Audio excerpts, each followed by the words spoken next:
તમારું એની ડેસ્ક જો ચાલુ ન થતું હોય, જે 100 સેકન્ડ આવી જતી હોય, તો એના માટે ફર્સ્ટ તમને માય કોમ્પ્યુટર અંદર જવાનું, એની અંદર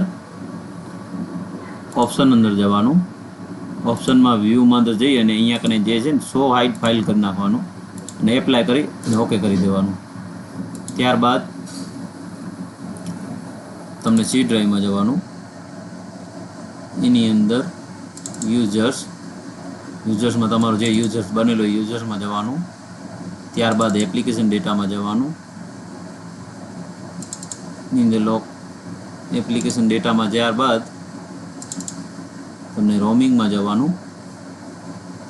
એની અંદર જો એની ડેસ આ ફોલ્ડર હોય તો આને ડિલીટ કરવાનું, અહીંયાથી આને ડિલીટ કરી દેવાનું. ડિલીટ કર્યા બાદ પાછો બેક જવાનું.